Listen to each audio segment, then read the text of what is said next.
Yang namanya prajurit TNI dari Satuan Elit Komando Pasukan Khusus Kopassus wajib selalu siaga. Kalau tidak sedang menjalankan misi-misi rahasia dan berbahaya, anggota Korps Baret Merah tugasnya hanya berlatih, dan berlatih. Begitulah kira-kira gambaran yang diketahui soal pasukan elit milik Tentara Nasional Indonesia Angkatan Darat (TNI AD) itu.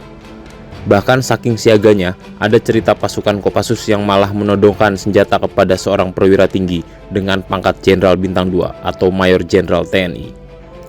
Ceritanya begini, pada tahun 1996, Komandan Jenderal Komando Pasukan Khusus dan Jen Kopassus, waktu itu Majen TNI Prabowo Subianto, menyampaikan kepada seluruh jajaran pasukannya bahwa ia akan datang berkunjung ke Grup 2 Kopassus yang bermarkas di Kartasura, Solo, atau sering disebut Grup 2 Kandang Menjangan. Jadi pasukan pertama yang bakal didatangi oleh Prabowo, rencananya Prabowo bakal datang pada sore hari dan menginap di markas Komando Grup 2 Kopassus. Tahu akan dikunjungi pentolannya, prajurit Grup 2 Kopassus Kandang Menjangan pun bersiap diri tanpa terkecuali.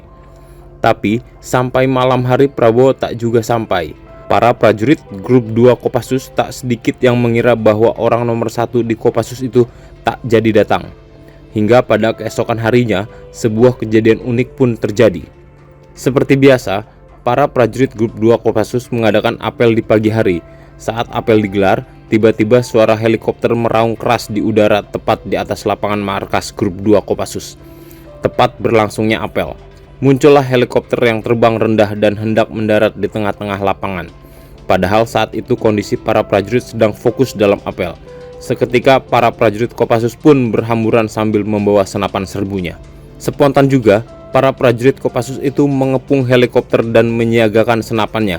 Siapa yang bisa menyangka, seorang berkacamata hitam turun dari helikopter dengan tenang. Ya, dia adalah Pak Prabowo, sang Danjen Kopassus. Tanpa diduga, Prabowo datang pagi hari tanpa pemberitahuan dan tidak sesuai jadwal. Ini yang dinamakan inspeksi mendadak atau sidak. Setelah turun dari helikopter, Prabowo langsung memberi perintah membunyikan alarm agar seluruh prajurit tanpa terkecuali berkumpul di lapangan. Bikin kaget saja Pak Prabowo. Beruntung, meski sempat membuat geger anak buahnya, Prabowo tak lantas naik pitam. Sepertinya Prabowo malah senang melihat anak buahnya yang selalu dalam kondisi siaga dan waspada.